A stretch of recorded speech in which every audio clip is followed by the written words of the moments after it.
ท่านตกลงท่านเตรียม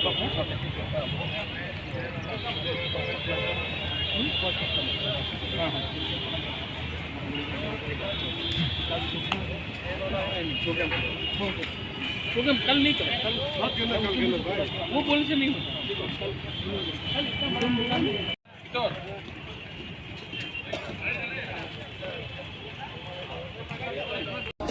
हम आशा करते हैं कि गांव से भी बहुत लोग आएंगे, अगरतला से भी बहुत लोग निकलेंगे। हम लोग शांति से पीसफुली यहाँ में अपना जनसभा रख रहे हैं और हमारा जो कॉन्स्टिट्यूशनल डिमांड है उसके बारे में कल हम लोग बात करेंगे। पहले से मैं बोलना चाहता हूँ कि हम पहले से क्लियर करना चाहते हैं कि हम किसी के खिलाफ या किसी के अधिकार को छीनने का बारे बात नहीं कर रहे हैं। आप कभी कभी गांव में आकर देखिए, हमारा सिचुएशन बहुत खराब है और हम अपने आप को कॉन्स्टिट्यूशनली प्रोटेक्ट करना चाहते हैं।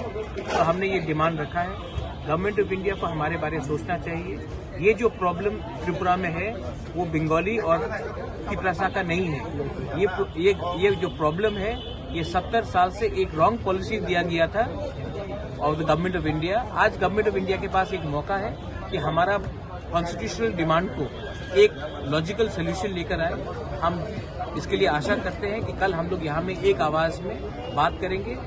हमेशा हमें बोला गया है कि आप हमेशा कुमुलुंग में जनसभा करते हो, ख्वाई में करते हो, कंचनपुर में, अम्बासा में, कोरबुक में, जुलाईबारी में, आप क्यों नहीं अगरतला में करते हो? तो कल मैं अगरतला में हम लोग शांति से, प्यार से सबको लेकर अपना जनसभा करेंगे और अपना संवैधानिक अधिकार जो है उसको हम लोग हाईलाइट करेंगे और रेस करेंगे।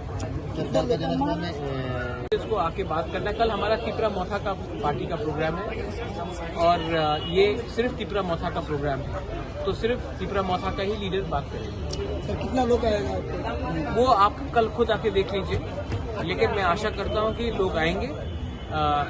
जैसे सब लोग बोलते कि अगरतला सबका है, तो हमें भी 6 साल से कोई भी रीजनल पार्टी को अगरतला में प्रोग्राम करने का मौका नहीं मिला है।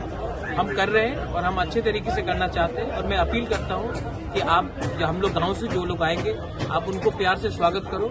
हम भी अच्छे तरीके से डिसिप्लिन होकर ये प्रोग्राम करना चाहते हैं।